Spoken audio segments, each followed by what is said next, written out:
Well, I'm followed up by a long-term endocrinologist down at Memorial. When I saw him for the first time, his nurses sat with me, listed all of the drugs I've ever gotten, and were like, here's the risk of this, here's the risk of this, you're at elevated risk for this, there's a good chance you're going to get this. And it was, I mean, basically any sort of organ failure is what they tell you. I mean, you can, have heart problems, you can have kidney problems, you can have liver problems, you can have thyroid problems, you can have, just anything that's in there can be affected by it, especially because I had 5 drugs in very high doses the first time. I had, I think, 3 or 4 drugs in very high doses the second time, plus all the radiation from the x-rays. I never had standard radiation, just chemo, but all the x-rays and the CAT scans, and there are risks to everything. And the way I am and the way that I have to be with it is, I told them that I just wanted to know what I should look for, what I can do to prevent it, what to do if I notice any of the warning signs, and other than that, leave me alone. I know it in my head. I don't want to hear it every year. I don't want to hear what my risks are, because if there's nothing I can do about it, then I don't want to live in that.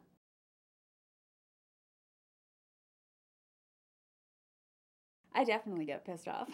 I think what happens, or what happened for me anyway, and what I've seen happen with other people, is that you go through the treatment, you don't think about it.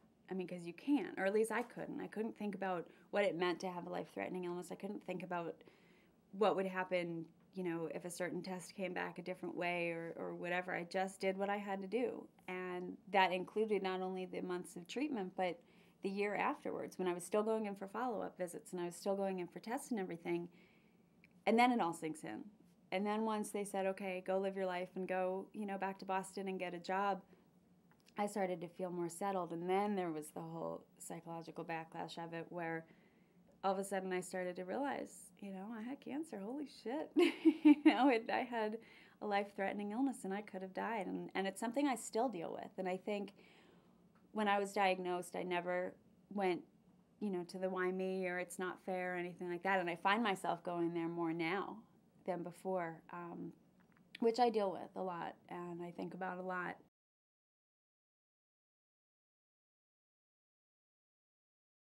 I have actually a multitude of scars because of all the biopsies and everything, the catheter in my chest. The biggest scar runs from just above my knee to almost at my ankle,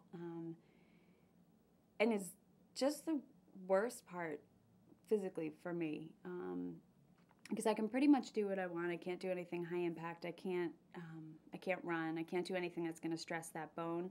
But the scar itself, it's not a typical scar, because they had to do a skin graft onto it, and so they did a muscle rotation, and it's right by my knee, so it's not as deformed. It doesn't look as deformed as it would if it were, the muscle rotation halfway down my leg, halfway down my calf, but I'm very aware of it, and I'm very aware of how different it is, and to me it's just a reminder, and on some days that's a positive thing, that it's a reminder of where I've been and where I am, and how hard I've worked to even just be able to walk, nonetheless do anything else.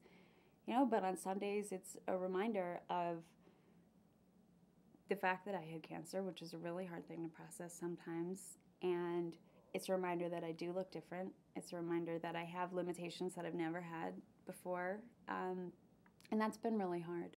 My name is Sam, and I'm a Ewing sarcoma and myelodysplastic syndrome survivor.